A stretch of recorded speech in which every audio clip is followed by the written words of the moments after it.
All right, you guys. So good morning, good morning. Um, Happy Thursday. In today's class, we are going to jump into Unit 3. So last class, we had our test for Unit 2. I have not graded them yet, but I'll be working on those over the weekend. We go to our modules and take a look at our class schedule. We are halfway through the semester. So two classes ago was the official halfway point. We finished up 2 units of the 4, so halfway through the material. And today we're going to pick up with Unit 3, which covers chapters 7 and 8. Chapter 7 deals with radical expressions and functions, and chapter 8 deals with quadratic functions and quadratic equations. So in today's class, we'll talk about what a radical expression is, rational exponents, and then how to simplify radical expressions. That's section 7.1, 7.2, and 7.3. So we'll go through our workbook and do the practice problems in those sections. And then at the end of class, we'll have our lab, which covers information from these 3 sections. Before we get started and jump into all of that fun stuff, do any of you have questions about anything from the test or anything at all? I don't see any questions coming. All right. Then workbook.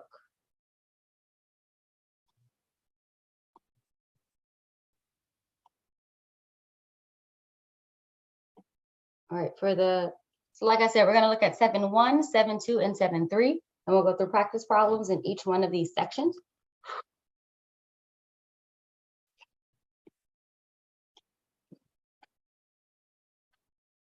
All right, starting off with radical expressions. An algebraic expression that contains a radical, or a square root symbol, or we're going to have cube root or fourth root, those are radicals, are radical expressions. In this section, we will study radical expressions and how to simplify them. So the first radical expression we're going to talk about is the square root. Definition, the principal square root of a number. If b is a non-negative number, then the principal square root of b is given by radical b, or we read that square root of b. Okay. Note, we say that b has to be a non-negative number. We cannot take the square root of a negative number because the result is not a real number. Okay, so we are only dealing in this class with real numbers. The square root of negative 25, you may have done problems like this in another class. It does exist. You'll get an answer with an I in it. That's an imaginary number. We are not dealing with that in this course right now. Okay, so the square root of negative 25 is not a real number because there is no real number whose square root is negative 25. In general, the square root of a negative number is not a real number. All right, evaluating square roots. We're going to just skip through the examples that are already done here. Most of us know how to evaluate a square root. The square root of 36 is 6. The square root of 100 is 10. The square root of 144 is 12. Okay, but I did want to highlight this section, which talks about the relationship between the square root and squaring. Okay, so if we take the square root of x squared, if x is any real number, then the square root of x squared is the absolute value of x. And then if x is positive, the square root of x squared is equal to x. Just a quick example to show what that means. So if like I have the square root of 5 squared, 5 is a positive number. Let me move that down because that matches up with here. 5 is a positive number. The square root and the square cancel each other out. So we just get positive 5. However, if I did the square root of negative 5 squared, this is not going to be negative 5. The square root cannot be equal to a negative number. This would be equal to the absolute value of negative 5, which is 5. All right, that's just the concrete examples of what's stated there in the box. All right, we have square roots, which the square root of a number, if I did like, what's the square root of 121. That equals 11. And why do we know that? That's because 11 squared equals 121. So when we take the square root of a number, we're trying to figure out the number that we can square to get our given number. We can do something similar with cubed roots, okay? If we take the cubed root of a number, we're trying to figure out what number can we cube to get our given number. So for cube roots, if a cubed equals b, then a is the cubed root of b.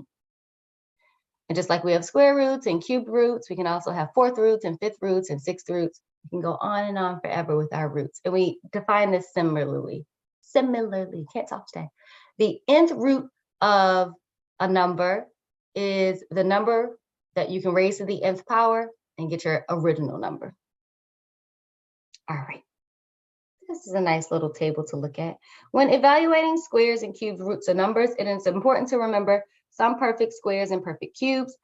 Table 1 lists the squares and cubes of the numbers -5 to 5. So as we're doing problems with radicals and simplifying radical expressions, knowing the first few squares, cubes, several squares, you should know your squares up to like, I don't know, at least 12, 13. You should know those. And knowing the first few cubes of numbers certain numbers is helpful also because these pop up a lot. So looking at the squares and cubes of -5 to 5 here, these are ones that you should know without needing a calculator, because it'll help you be able to compute your problems and simplify quicker knowing these. All right, evaluating cubes. Now I should note, we said for the square root, we can't take the square root of a negative number. You can take the cubed root of a negative number though, okay? For part A here, what's the cubed root of 64? That would be the number that we can cube and get 64. That's 4. And it's kind of explained here. Since 4 cubed is 64, the cubed root of 64 is 4. Cool. What's the cubed root of -64? Well, -4 cubed is -64. So the cubed root of -64 is -4. It is possible to take the cubed root of a negative number. And since we've done these, we might as well do C also. What's negative cubed root of -64? Well, we have that negative on the outside, and then we said the cubed root of -64 is -4. So we get -4, which is +4. All right, so for problem 1, we're gonna practice evaluating square roots and cubed roots. For part A, the negative cubed root of -1000, we'll be looking for what number we can cube to get -1000. Okay, so note, oh, that's not small enough.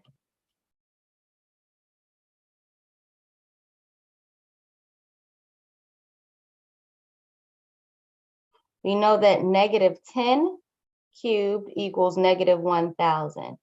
Then negative cubed root of -1000 would be equal to -10, which gives us +10. All right, for B, negative square root of 49, we know that 7 squared equals 49.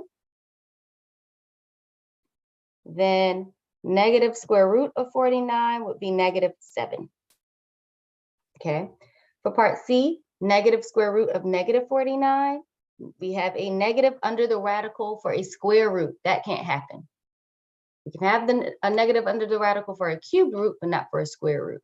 So here we will say this is not a real number.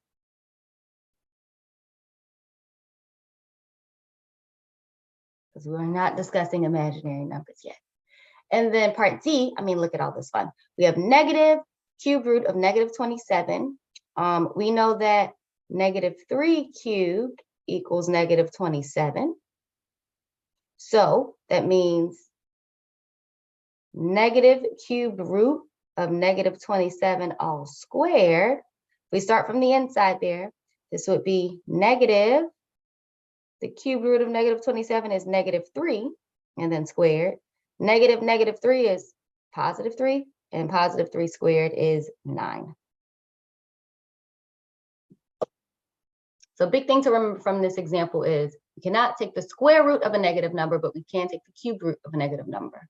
let's keep our examples going. So I mentioned this earlier. We looked at the square root and the cubed root. We can take any number and take that root of a number. So the nth root of a is denoted this way. Just like with the cubed root, we put a little 3 above the radical there. If I wanted the 4th root or the 5th root, I put a little 4 or 5 above the radical there. That number is called the index. And then the number that we're taking the root of is called the radicand. Okay. And then for any number, a, the nth root of a is the number that we can raise to the nth power to get a. So I'm going to write this out here. Okay. If the nth root of a is equal to b, that's because b to the nth power equals a. So we're trying to find what number we can raise to the nth power to get a. All right. When evaluating radicals, okay, we want to know if the number under the radical is positive or negative, and if that can be evaluated. And that's based on whether or not the index is even or odd. Easy way to remember it, if you have an even index, so n is an even number, the square root, the 4th root, the 6th root, the 10th root, the 100th root, okay, any even index, then you cannot take the nth root of a negative number when n is even. So a to the n is not a real number. But when n is odd, life's great. N is odd, a to the n is a real number. So a quick example of this, if we wanted the, I'm not going to evaluate these because I'm just making this number up right now, but let's say we wanted the 12th root of negative 145, or the 13th root of negative 145. This number is going to be some decimal. I do not know what it is. It's going to be a very small number. We just want to know, is this a real number or is it not? Is this something we can do or no? If the index is even, this is not a real number. So we wouldn't be able to simplify this anymore. The index is odd, this is a real number. And we can use our calculators to find a decimal approximation for that. All right. So when we're practicing evaluating radicals, we need to pay attention to the index, whether it's even or odd, and then the number under the radical, the radicand, whether it's positive or negative, to determine whether or not we can actually evaluate it. Okay. We talked a little bit about the square root of a square and how, depending on whether or not x is positive or negative, excuse me, how that simplifies. We want to generalize that a little bit now. So if you have the nth root of x to the n, the nth root of x to the n, something like and n is odd. The 25th root of negative 7 to the 25th power. Okay, our radical is, our n value, I'm sorry, here is odd. In this case, the root and the exponent and the radical cancel each other out. You just get that number that's in parentheses, negative 7. Okay. If that number or the n value is even, let's say we have the 30th root of negative 7 to the 30th power, then the 30th root and the 30th power do kind of cancel each other out, but we won't just get negative 7, we'll get the absolute value of negative 7, which is positive 7.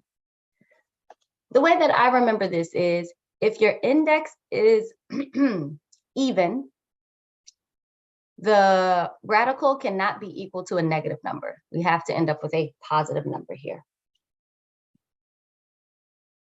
But yes, if the index n is odd, then the nth root of x to the n is just equal to x. If the nth root is even, the nth root of x to the n is the absolute value of x. So if we had the 30th root of positive 7 to the 30th power, that's just equal to positive 7 also.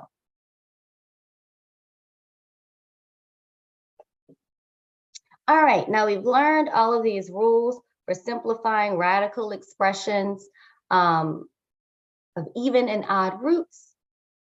Let's do our practice problem 2.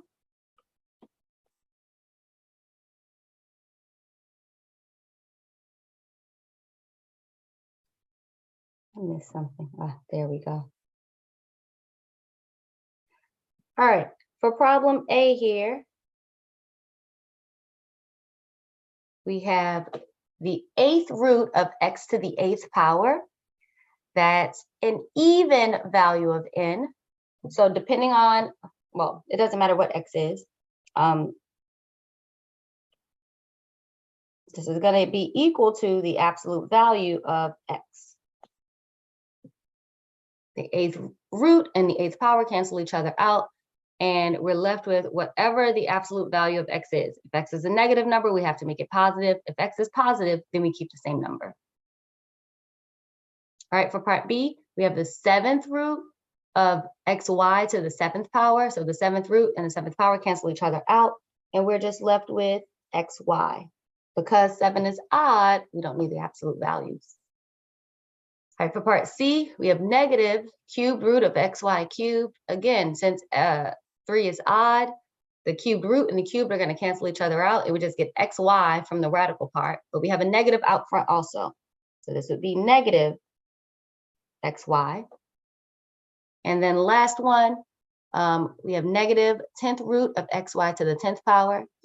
The 10th root and the 10th power cancel each other out, but since it's even, we end up with the absolute value of xy.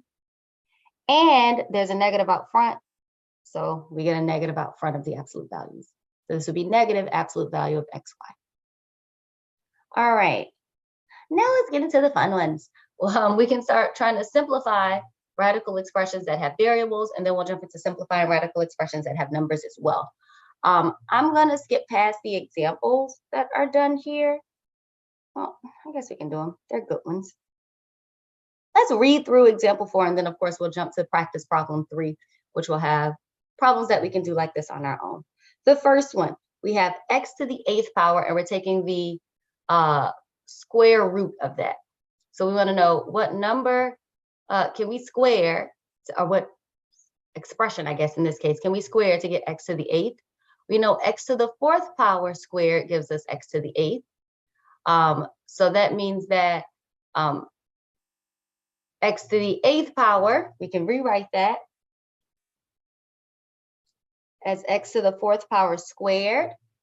And then we can cancel out the square and the square root. We end up with the absolute value of x to the 4th.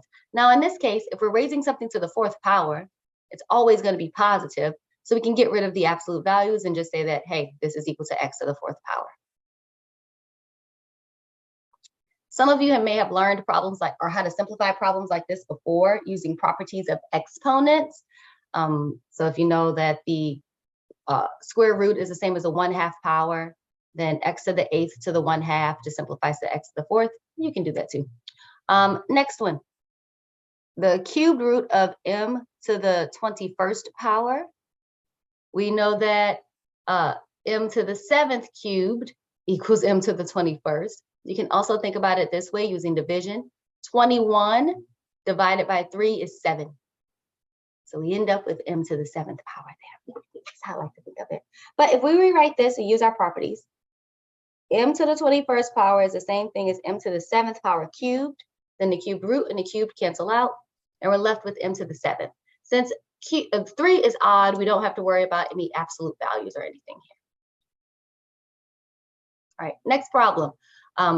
100 x to the 6th. You could break this up into 2 parts. Do the square root of 100 times the square root of x to the 6th. The square root of 100 is 10, so we get a 10 there. And then the square root of x to the 6th.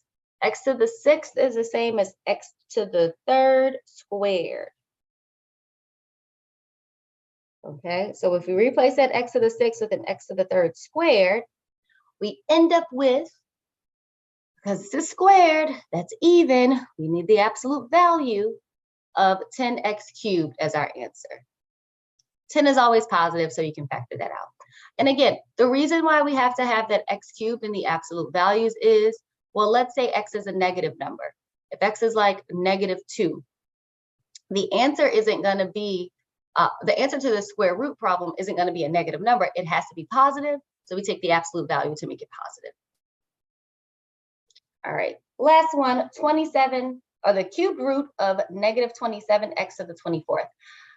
The way that they have this written is fine, but I would, if it were me, I would think about it in two parts. One, what is the cubed root of -27? We know that's -3. Okay, and then for x to the 24th power, you're going to take the 24th power and divide by the index, 3. 24 divided by 3 is 8, so we end up with an x to the 8th, -3 x to the 8th. All right, so -27 to the 24th power is the same as -3 x to the 8th all cubed. The cubed and the third power cancel each other out, and we're just left with -3 x to the 8th. So for part A, we have the square root of x to the 18th power. Remember, the square root is a radical of 2 with an index of 2. So we take 18 and divide by 2, we get 9. That tells us that x to the 18th power equals x to the 9th power squared. Then if we rewrite this, we get the square root of x to the 18th equals the square root of x to the 9th power squared. Then we can use that property. The square root and the square cancel each other out, but since the index is even, we need to include absolute values around our final answer. So this would just leave us with an x to the 9th, and we'd have to take the absolute value of that to make sure our result is positive. All right, next one. This is a fun one that'll help us visualize or see why this division method works. So we have the cube root of m to the 153rd power. Now, we want to divide 153 by 3. 153 divided by 3 is what, 51? Yes. So m to the 153rd power is equal to m to the 51st power cubed. Why are we trying to write this as a cube? Because we wanted to cancel out with the cube root. All right, so going back to our original problem, then the cube root of m to the 153rd power is equal to the cube root of m to the 51st power cubed. The cubed root and the cube cancel each other out. 3 is odd, so we don't need any absolute values. Our final answer will just be m to the 51st power.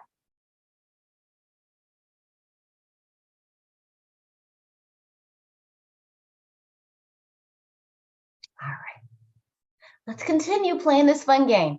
For part C, under the radical there, we have a numerical factor this time. So we have the square root of 169, x to the 28th power. 1, we know the square root of 169 is 13. And then for the second part, x to the 28th power, we want to take that exponent of 28 and try to divide by 2 since we have the square root. 28 divided by 2 equals 14. And then the square root of 169 equals 13. So this would be, or 169 x to the 28th power can be written as 13 x to the 14th power all squared.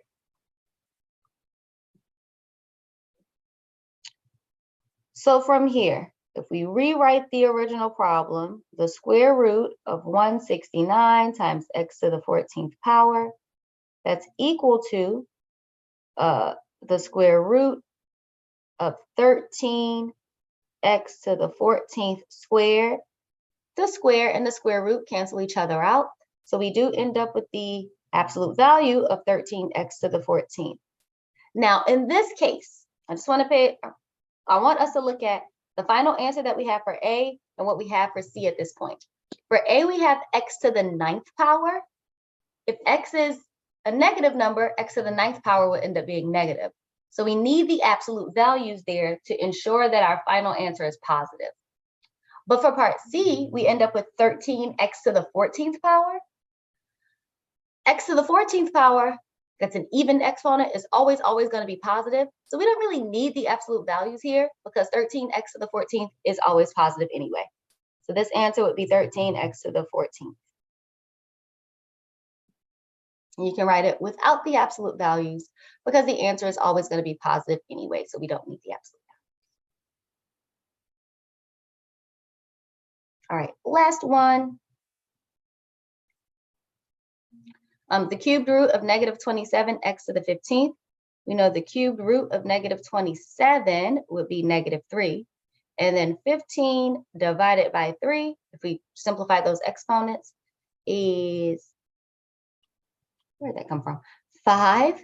So negative 27x to the 15th is equal to negative 3x to the 5th, all cubed. So we can write this as the cubed root of negative 27x to the 15th equals the cubed root of negative 3x to the 5th cubed. The cube and the cube root cancel each other out, so we're just left with negative 3x to the 5th. So for these, sometimes people find it tricky because it's like, well, when do I have the absolute values and when do I not? If your index is odd, you don't have to worry about absolute values. If your index is even, then you do worry about absolute values at the end. But if you have something like problem C, you end up with an expression that's always positive anyway, then you don't need the absolute values. You can get rid of them. Last few problems. More practicing simplifying radical expressions with variables. Again, so here we have our variables raised to various different exponents. The way that we can simplify these, or we have different indexes and different exponents under the index. The way that we can simplify this is by dividing the exponent by the index. And then things will simplify nicely for us there. So for the 6th root of x to the 60th power, if we take 60 and divide by 6, that equals 10. What does this mean? This means that x to the 60th power is equivalent to x to the 10th power to the 6th power. All right, then if we rewrite this, the 6th root of x to the 60th power is equal to the 6th root of x to the 10th power to the 6th. Remember, the 6th root and the 6th power cancel each other out, so we would get the absolute value of x to the 10th power. But if our exponent is even there, x to the 10th power is always going to be positive, so we can drop the absolute values and we just get x to the 10th as our answer. All right, for part B, the 4th root of 81 x to the 140th power. First, we want the 4th root of 81. The 4th root of 81 is 3. 3 to the 4th power equals 81. And then we need 140 divided by 4. That would be, what's that? 335. All right, so 81 x to the 140th power is equal to 3 x to the 35th power, all raised to the 4th power. So we have the 4th root of 81x to the 140th power equals the 4th root of 3x to the 35th power. The 4th power and the 4th root cancel each other out. So we'll just be left with 3x to the 35th power. And of course, we need the absolute value of this because 4 is even. In this case, can we drop the absolute values? No, we cannot. We have x to the 35th power because 35 is odd.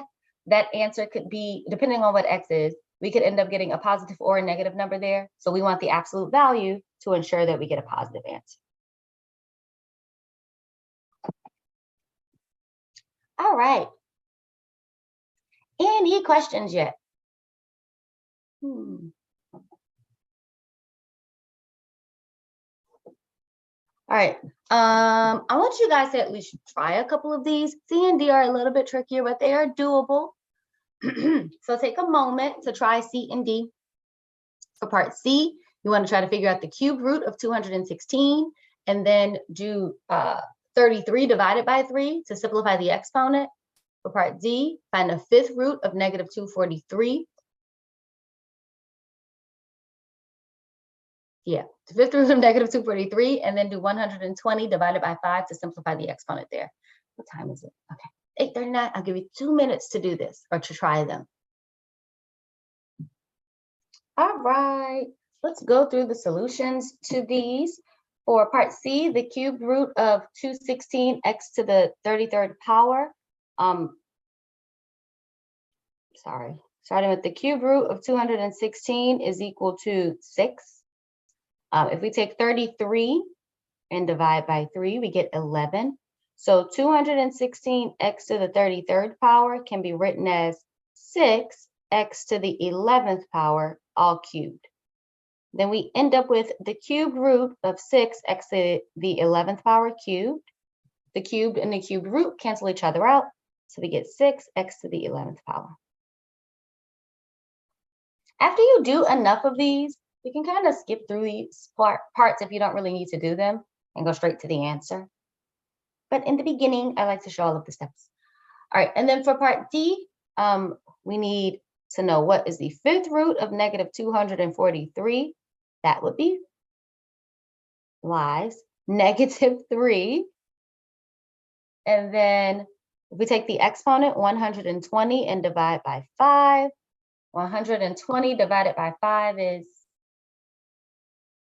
what is it? It goes into there 2 times, and then we get to 24. Okay, so negative 243 x to the 120th power is equivalent to negative 3 x to the 24th, all raised to the 5th power. All right, so our original expression simplifies to just the fifth root of negative 3 x to the 24th to the 5th. The fifth root and the 5th power cancel each other out, so we're left with the negative 3 x to the 24th power. All right, that ends section 7.1.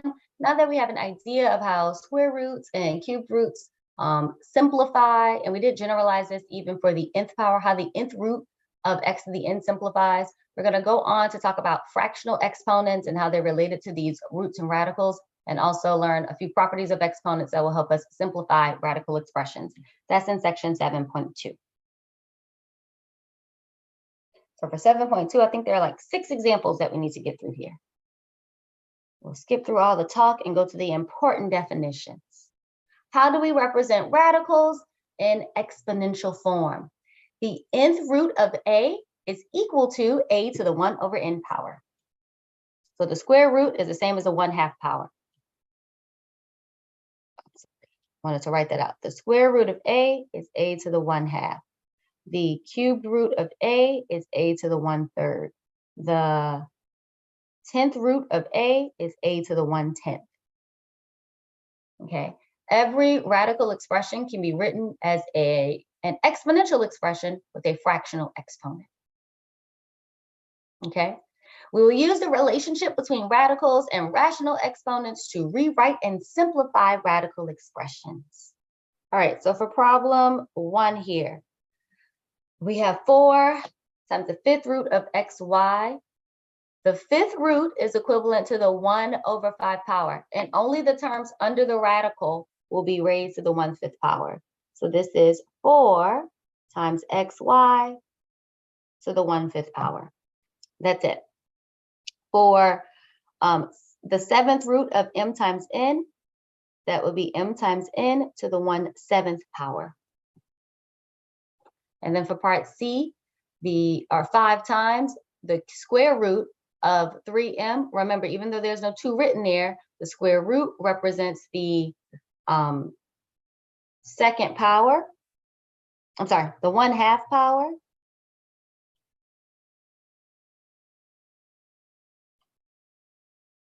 Oops. So this would be 3m. I'm sorry, I missed the 5. 5 times 3m to the 1/5 power. Just 1/2 power. And we'll leave the problem like this. All right, you guys. Well, I write something extra down there. But if we look at the second group of example problems representing radicals using rational exponents, this is going the other way. If we start off with something in exponential form, we should be able to rewrite it in radical form. So the 1/2 power is the square root. That's what all of these are, 1/2 power problems. But the 1/3 power would be the cube root, and the 1/4 power would be the 4th root. I won't erase these. We'll just go through the solutions together because they're not too bad. 625 to the 1/2 power. That would be the square root of 625. And we know the square root of 625 is 25. So we can simplify that a little bit more if we only have numbers. Okay. For part B, we have 27m to the 1/3 power. Notice only the m is being raised to the 1/3 power. So only the m will be under the radical. That's 27 times the cube root of m. And then for part C, we have 83x all raised to the 1/4 power, because that 83x is in parentheses. So the entire expression, 83x, will be under the radical. Okay. So the 4th root of 80, I said 81, but it's 83x. All right, so again, the nth root is equal to the 1/n power. We should be able to go back and forth between radical form and exponential form, and then we can use both forms to help us simplify and evaluate radical and exponential expressions. Okay.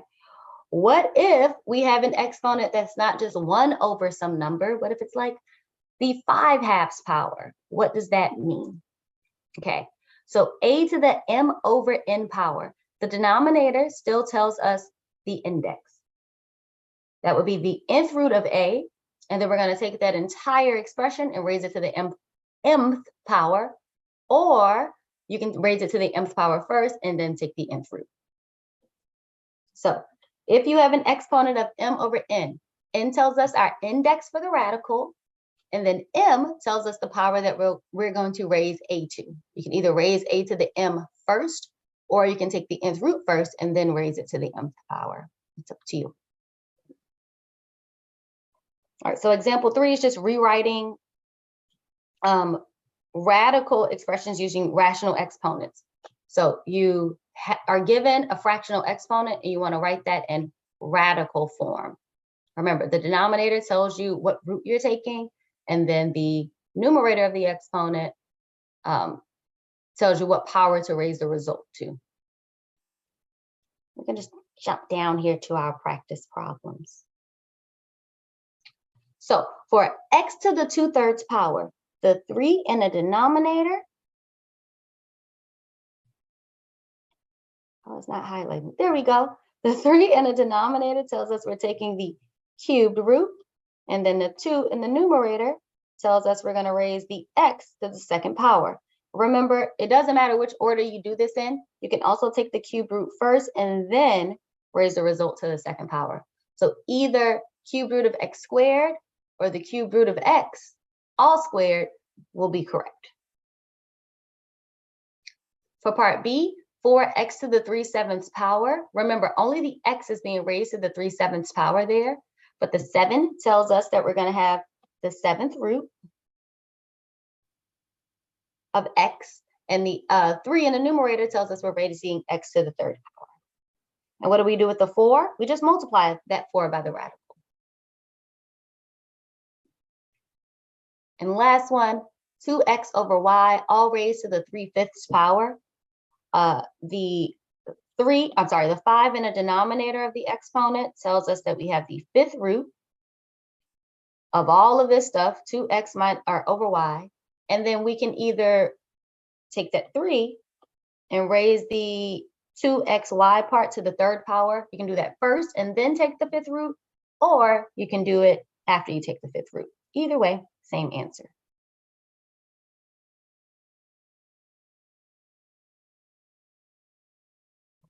And again, we need to know how to go back and forth between radical form and exponential form with rational exponents or fractional exponents.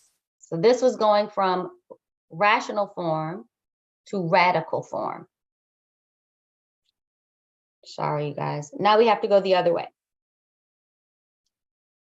So example 4. If we start off with a radical and we want to write this with fractional exponents, we have the square root of x to the 7th. We see already that x has an exponent of 7. How do we incorporate the square root? We know the square root tells us that we have the 1/2 power. We want to put those two things together. 7 times 1/2 is 7/2. Okay. Another way that we can think of this is whatever the number is or the exponent that 7 already has, that tells us our numerator. And then whatever the index is, tells us the denominator. That's kind of light.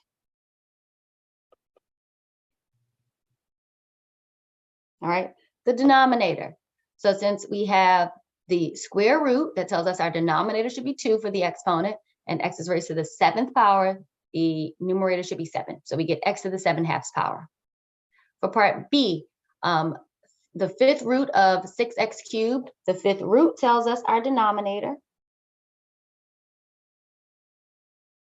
So we're going to have a denominator of 5, and then the 6x is being raised to the 3rd power, so that tells us the numerator.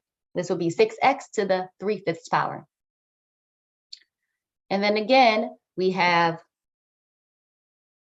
a numerator of 3 for part C, because the 3m over 2n is being cubed. And then we're taking the 5th root.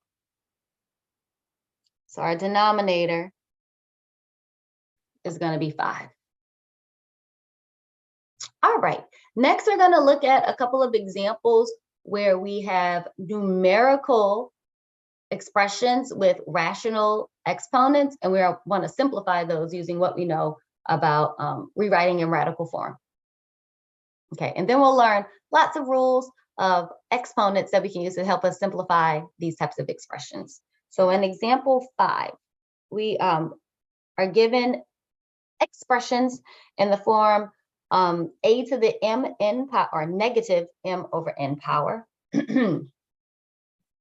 If our exponent is negative, that tells us that we want to flip or take the reciprocal of our base. I don't know if I skipped that definition up in here. If so, we should highlight it, but oh, boom, it was written here. Let's just highlight it really quickly. If we have a to the negative nth power, that's equivalent to 1 over a to the positive nth power.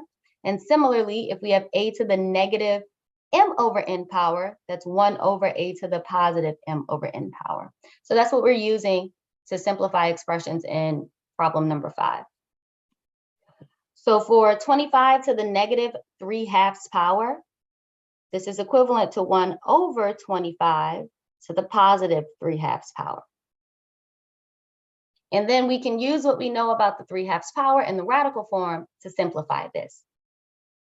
The 3/2 power tells us we're going to take the square root of 25 and then cube it. Okay, we know the square root of 25. The square root of 25 is 5. So this simplifies to 1 over 5 cubed, and 5 cubed is 125. So our 3 steps here. 1, rewrite the problem so that, well, use a negative exponent to rewrite the problem and move the term to the denominator. Then use your fractional exponent and rewrite that in radical form. and then use what you know about square roots to simplify, and cubes to simplify the expression.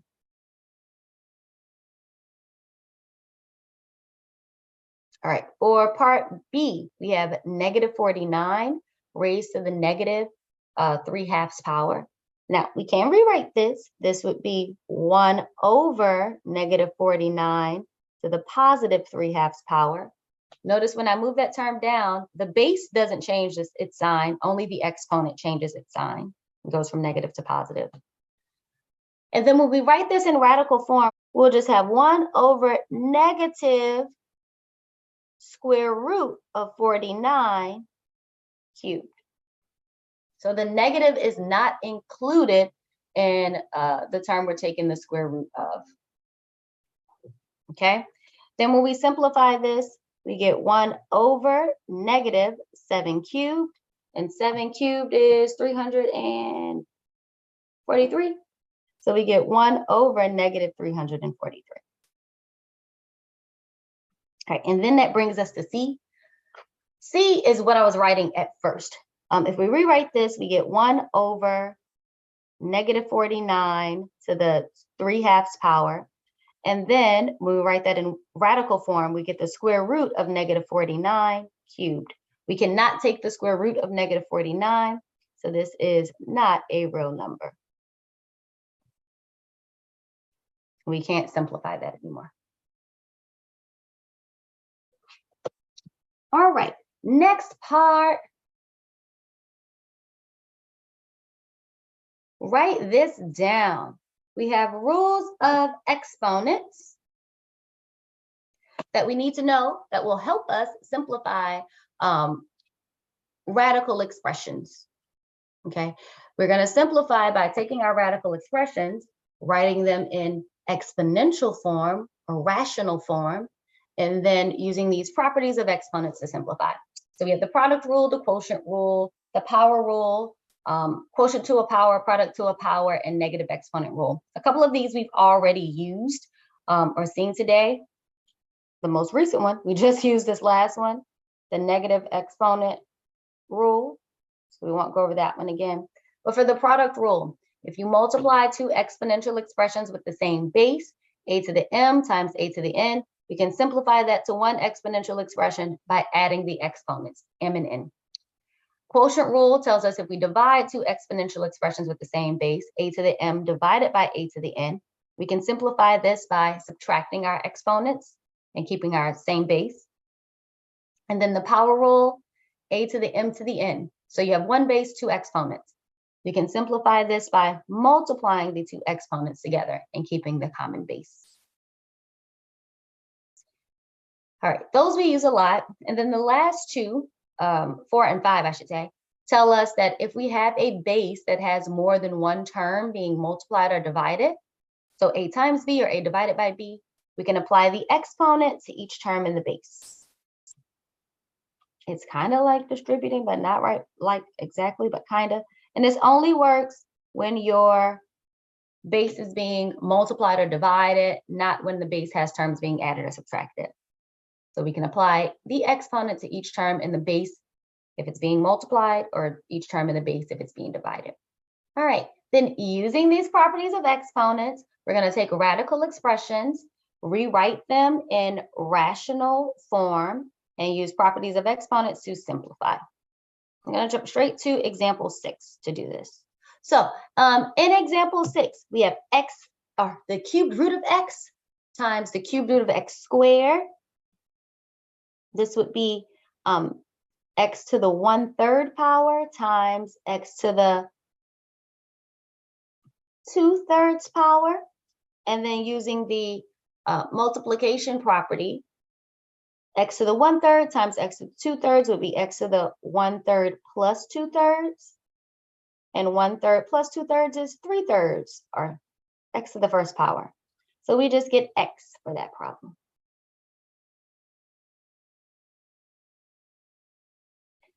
For part B, we have the square root of m to the 7th power. That would be m to the 7/2 power times the 5th root of m cubed. That's m to the 3/5 power. Then using the product rule, this would be m to the 7/2 plus 3/5. And then, yes, we have to add fractions. We can do it. The common denominator here would be 10. So this would be m to the 35 over 10 plus 6 over 10, which gives us m to the 41 over 10 power.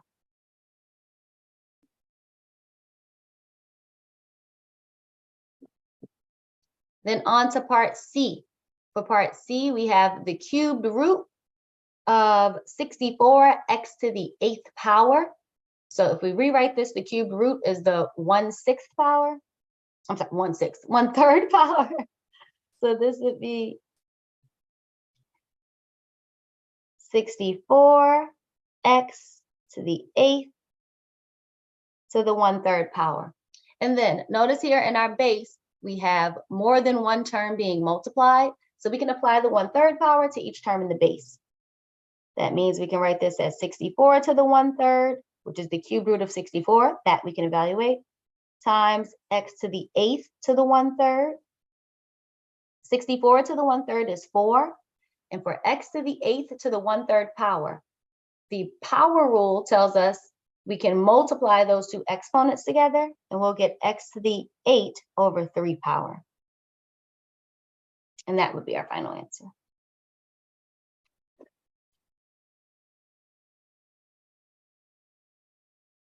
All right. And then where are we? Part D. The 5th root of x squared, that's x to the 2/5 power, over the 7th root of x, that's x to the 1/7 power. The division property tells us to simplify this, we need to subtract those exponents. X to the 2/5 minus 1/7. Okay, when we do 2/5 minus 1/7, sorry, just got an email that distracted me. 2/5 minus 1/7, we need to find a common denominator. The common denominator would be 35. So we get x to the 14 over 35 minus 5 over 35, which finally gives us x to the 9 over 35 power. 9/35. And last one, 1 over x to the 8th to the negative 1/2. Now for this one, if we have a negative exponent, remember we said we can move our term to the denominator, but if our base is a fraction, it actually simplifies very nicely. I'll show you all of the steps here. So this would be 1 over 8, I'm sorry, 1 over x to the 8th to the 1/2 power. But x to the 8th to the 1/2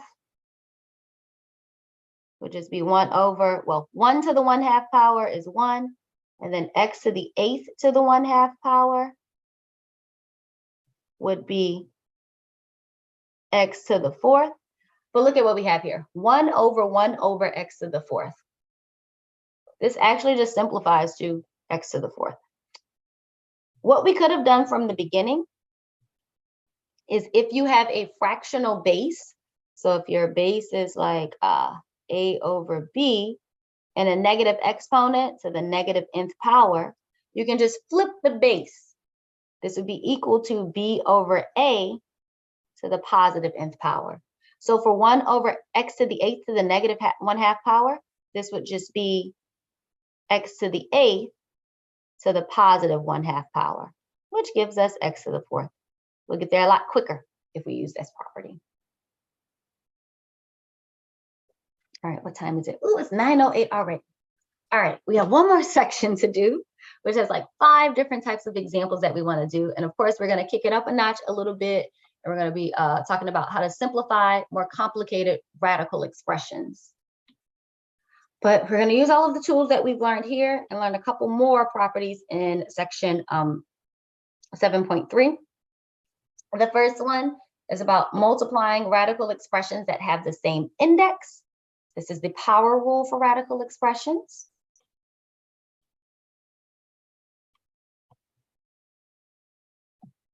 Oh, how'd that get there? All right, if A and B are real numbers, then such that the nth root of A and the nth root of B are defined, then the nth root of A times the nth root of B equals the nth root of A times B. So if you're taking the same root, the square root times the square root, you can simplify that into one square root by multiplying the terms under the square root. All right, a quick example of that. The square root of 5 times the square root of 3 would be the square root of 5 times 3, which is the square root of 15. That's how this property is used. In the first group of practice problems, we are going to use this multiplication property.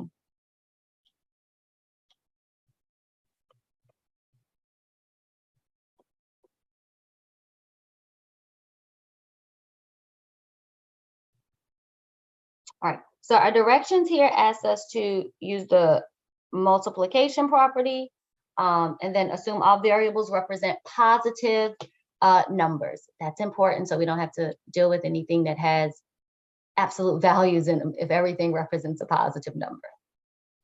All right, for part A, the square root of 2 times the square root of 50 is the square root of 2 times 50. 2 times 50 is 100, and the square root of 100 is 10. Easy peasy. For part B, the fifth root of negative 81 times the fifth root of 3.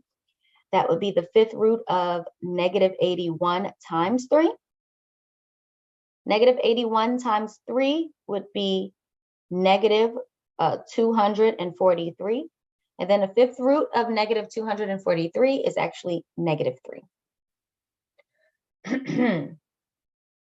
Okay, so for parts A and B, those were strictly numerical examples. So our final answer was a number. For parts C and D, we have x's involved. So our final answer will involve an x. For part C, the cube or the square root of x cubed times the square root of x to the fifth. That's the square root of x cubed times x to the fifth. And x cubed times x to the fifth will be x to the 3 plus 5 for x to the 8th. So this is the square root of x to the 8th. Now remember how we simplified this 10 examples ago? We're going to take 8 and divide by 2. Another way you can look at it is to write it in exponential form. This would be x to the 8th power to the 1/2. 8 times 1/2 is 4, so we get x to the 4th power. All right, in part D, we get to put all of this together. The square root of 2x to the 8th times 32x squared gives us the square root of 2 times x to the 8th times 32 times x squared, which is the square root of 64 times x to the 10th. Okay. We can break this up into 2 separate radicals also. The square root of 64 is 8, we know that. And the square root of x to the 10th, we divide 10 by 2 or multiply 10 by 1/2, and that gives us 5. So we'll get x to the 5th power. 8x to the 5th is our final answer.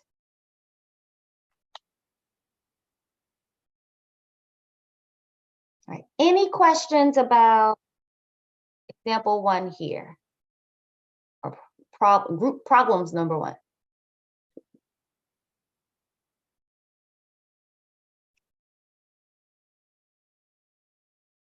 Okay, then we can also use this property to help us simplify radical expressions that, well, kind of what we did here. Let me go back. In problems A and B, we multiplied and we got numerical values for our final answers. But what if instead of 2 times 50, we had 2 times 55? Then we'd have the square root of 200 or 110. And that doesn't just simplify to a whole number, but we might be able to simplify it a little bit more. That's what we're going to practice in the next section, using this rule to simplify radical expressions or numerical radical expressions as much as possible. Okay, so simplifying radical expressions using the product rule, we want to determine the largest nth power that we can factor out of the radicand. So if it's a square root power or a square root problem, look at what's underneath the radical. What's the largest square root that you can factor out? Pull that out. And then if there's anything left, We keep those terms under the radical and we factor out the square roots. That's our final answer. All right, I'll just look at one example of this and then we'll jump to our own practice problems. For example 2 here, part A, we have the square root of 500. You want to think of what's the largest perfect square, that's a number squared, that we can factor out of 500. That would be 100. 100 is the square, or 10 squared. So we can rewrite this as the square root of 100 times 5. Then we can break it into 2 parts. We know the square root of 100, that's just 10. Do we know the square root of 5? No, we leave that part under the radical. So this would be 10 times the square root of 5. Okay, so for part A, we have the square root of 700.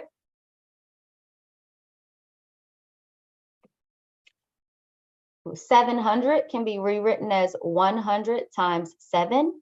And then we know the square root of 100 is 10. So this gives us 10 times the square root of 7 as our final answer. All right. For part B is interesting. B, the 5th root of 32. Sorry, 320. The 5th root of 320. So in order to do this, you can start thinking about what 5th powers you know, and then think about what 5th powers you know that are factors of 320. So we know, you can just do this on your calculator. What's 2 to the 5th? 2 to the 5th is 32. That's the one that's going to work. 3 to the 5th is, what is it, 243. 4 to the 5th. Go do a few 5th powers and think about which ones might work with this one. The first one that we have here definitely works. 2 to the 5th power equals 32. 32 is definitely a factor of 320. So we can write 320 as 32 times 10. Then we have the 5th root of 32 times the 5th root of 10. And we just said that 2 to the 5th is 32. So the 5th root of 32 is 2. And we still have the 5th root of 10 left over. So our final answer is 2 times the 5th root of 10. I don't think I mentioned this before, but I should say, when you're doing problems where you're simplifying expressions like this, it's very, very, very, very, very, very, very helpful to know your powers. So you should know like the first several powers of 2, 3, 4, 5, 6. You should know, like I said, the first like 13, 14 squares, because knowing those numbers will help you do this quicker. So because I know that 2 to the 5th is 32, that 32 pops out to me and I'm able to quickly factor this. Okay, for number, or letter C, the 4th root of 567. Now this one isn't as easy even for me. So what 4th roots do we know that work with this number, 567? We know that 2 to the 4th power is 16. So you can try to divide that by 16 and see if it works. I don't think it does because it ends in a 7. Let's see. 567 divided by 16. Nope, that doesn't help me. Then what's 3 to the 4th power? 3 to the 4th power is 81. Okay, let's do 567 divided by 81. Oh, that does work. That's 7. Okay, so we can use that. 567 is 81 times 7. And again, notice how I worked backwards there. I started off with thinking about what 4th powers I know. 2 to the 4th, try to divide by that, that didn't work. 3 to the 4th, try to divide by that, it did work. Yay, life's great. Okay, so then we can go on and factor and simplify this a little bit more. The 4th root of 81 times the 4th root of 7. We just said that 3 to the 4th is 81, so the 4th root of 81 is 3, and this simplifies to 3 times the 4th root of 7. On to example number 3. And then we're still using the power rule, or the product rule, I'm sorry, to try to simplify these. So same ideas we were doing before, but now instead of just having numbers, we also have x's. And then this I feel like is a little bit easier to do because you want to use whatever your index is and whatever the power for your x is, and then factor out as many of the x's as you can. All right, I feel like we can write this a couple different ways to kind of visualize it. So for part A, we have 45 times x to the 7th power, and we're taking this. When you're thinking about breaking down the 45, ask yourself, what perfect squares are factors of 45? Remember, what are perfect squares? 4, 9, 16, 25, 36, numbers that you get when you square one of your whole numbers. For 45 is 5 times 9, and 9 is a perfect square. So that's one nice way to break this out, 5 times 9. And then for the x to the 7th power, since we are taking the square root, we want to try to factor out as many x squareds as possible, okay? X to the 7th power would be x squared. I like to write it this way. The book writes it a little bit differently, but that's x squared times x squared times x squared. That gives us 6 x's, and then times another x. Another way you can write it is it's x to the 6th times x. Okay. How is this helpful? Well, for every term under the radical that you can take the square root of, so for that 9 and these x's, we can take the square root and pull them out. The square root of 9 is 3. The square root of x squared is x. The square root of x squared is x. The square root of x squared is x. And then we're left with a 5 under the radical and an x under the radical. So this simplifies to 3x squared, square root of x to the 5th. Oh, sorry, 3x cubed. Oh, I said the wrong thing, wrote the right thing. 3x cubed, square root of x to the, or 5x. Read the whole problem wrong. Third time's a charm though. 3x cubed, square root of 5x. I wrote the right thing and read it wrong like 5 times.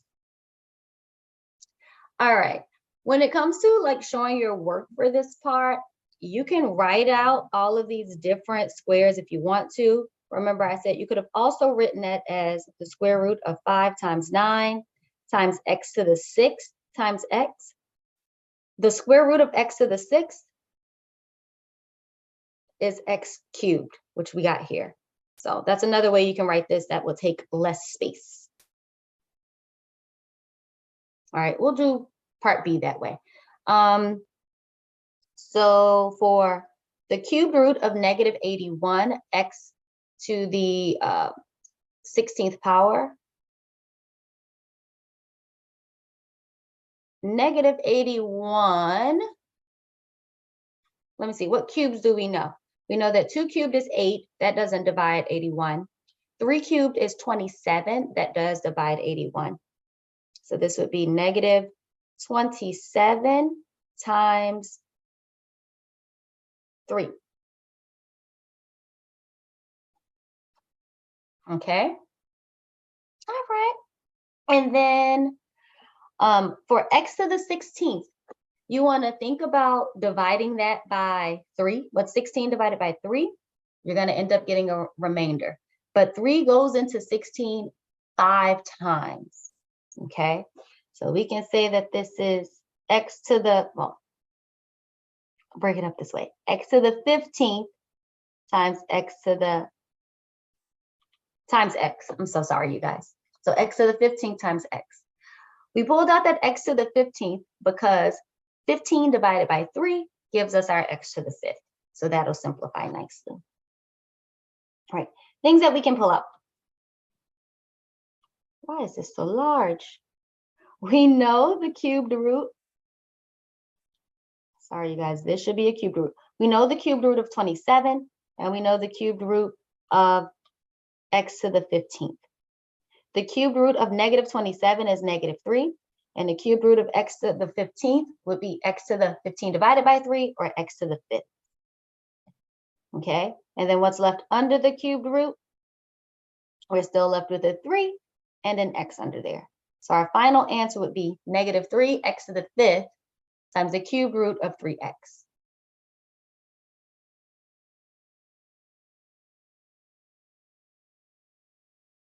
All right, and last one, the 7th root of negative x to the 9th times y to the 8th. All right, so we want to pull out x to multiples of, to the multiple of some multiple of 7 for a power. 9 doesn't have a multiple of 7 and 8 doesn't have a multiple of 7, but we can pull out, we have a negative out front. We can write this as x to the 7th times x squared. And for y to the 8th, we can write that as y to the 7th times y. Then when we break this down, okay, the 7th root of negative x to the 7th would be negative x. So let me just highlight where we're taking out. From this one and this one, we can factor out a negative x and a y, and then we're left with the 7th root of x squared y. Those do require a little bit more thinking and factoring properly. All right. Then there are 2 more types of problems we need to work on. So far, we've been using the product rule to help us simplify with the last few examples. And the next group of problems, we're going to use the quotient rule to help us simplify. Okay. And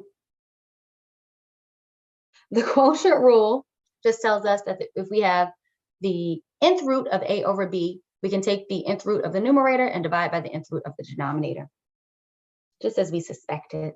So you can take the nth root of each part. So simplifying using the quotient rule, simplify the radicand. That means simplify what's under these root as much as possible.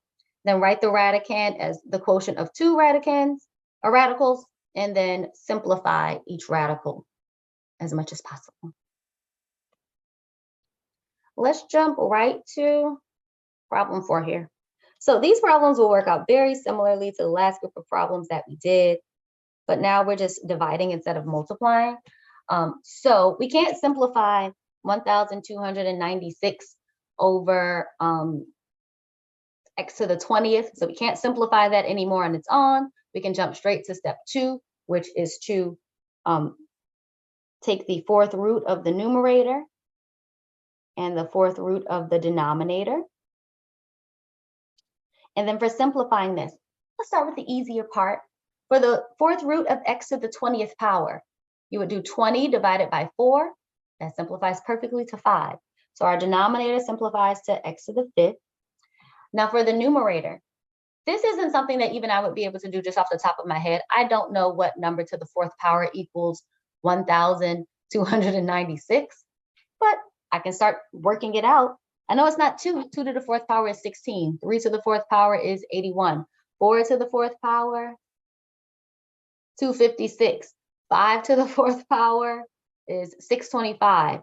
So the next one that I would have is 6 to the 4th power. If I look at 6 times 6 times 6 times 6, that's the one. All right, so you just have to kind of go through and guess and check for these. 6 to the 4th power is equal to 1,296. So the 4th root of 1,296 is 6. And that would be our final answer. That's all we can do there. All right, for part B, 27m cubed over 196, and we're taking the square root of this. Can we simplify 196 and 27? Let's see. Is 196 divisible by 3? It is not. And is 196 divisible by 9? It is not. Okay, so that can't be simplified on its own anymore, what's under the radical. So then we need to break this up into the square root of 27m cubed over the square root of 196. All right. Again, the denominator is easier here. The square root of 196 is 14, so we'll just leave that. For the numerator, We can break this up a little bit. We have square roots here, so we want to try to factor into perfect squares. 27 is 9 times 3. 9 is a perfect square. And m cubed is m squared times m. So we can factor out the 9, or the square root of 9 and the square root of m. The square root of 9 is 3. The square root of m squared, excuse me, is m. And then we're left with the square root of 3m. So 3m, square root of 3m in the numerator, and our denominator was 14. All right, team. We have 1, 2, 5 more examples, and then I'll be done. For problem 8, or problem C, the square root of 80, x to the 5th over the square root of y to the 8th. It's already broken up for us. That's very nice. For 80, we want to think about the biggest square root that's a factor of 80. That would be 16. 16 to the 5th power is equal to 80. So, I'm not, sorry, lies, 16 times 5. So 80 is 16 times 5. And then for x to the 5th, that would be x to the 4th power times x. And then for the y's, that's over the square root of y to the 8th. We can simplify that one in the next step. All right, what square roots can we take? We can take the square root of 16, the square root of x to the 4th, and the square root of y to the 8th. For the square root of 16, we know that that is 4. The square root of x to the 4th would be x to the 4 divided by 2, so x squared. And then we're still left with 5x under the square root in the numerator. And the denominator, we have the square root of y to the 8th. So we need to take 8 and divide by 2. That gives us y to the 4th.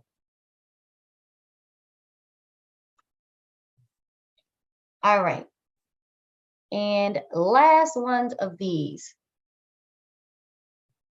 We have the 4th root of 243, x to the 7th over the 4th root of 3x squared. Now, actually, I feel like we can simplify this one a little bit. Let me see, 243 divided by 3. We can. Okay. So before we go to try to take the 4th root of 243 or anything like that, we can rewrite this as 1 radical of 243 x to the 7th over 3x squared. And then we can simplify this a little bit. 243 divided by 3 is 81. And x to the 7th divided by x squared is x to the 5th. And now this is the 4th root of 81x to the 5th. Okay. The 4th root of, well, let's break this down a little bit. 81 is 3 to the 4th power, so we can take the 4th root of that. And for x to the 5th, we can write this as x to the 4th times x. Then when we break this up, the 4th root of 81 is 3. The 4th root of x to the 4th is x. And then we're still left with a 4th root of x under the radical. The last type of problem. So we want to simplify radical expressions using the product and the quotient rule. For part A, the square root of 2x plus 1 times the square root of 2x plus 1. The product rule tells us we can multiply these two together. That would be the square root of 2x plus 1 squared. And then the square root and the square cancel each other out. So we're just left with 2x plus 1. All right, for part B, we have the square root of 2x squared plus 11x plus 5 over the square root of x plus 5. We can combine this into one big square root and try to factor the numerator and denominator. 2x plus 11 times x, I'm sorry, 2x squared plus 11x plus 5. This will factor to 2x plus 1 times x plus 5. And that's over x plus 5. All right, then the x plus 5s cancel, and we're just left with the square root of 2x plus 1.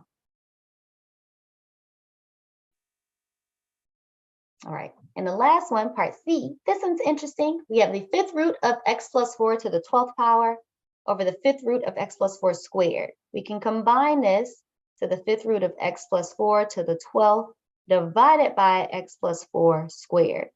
Notice here that both the numerator and denominator have the same base, x plus 4, so we can use the quotient rule to simplify here. This would be x plus 4 to the 12 minus 2 power. So that's the 5th root of x plus 4 to the 10th power. And then finally, if we have the 5th root of something to the 10th power, we do 10 divided by 5. So that'll leave us with x plus 4 to the 2nd power, or x plus 4 squared as our answer.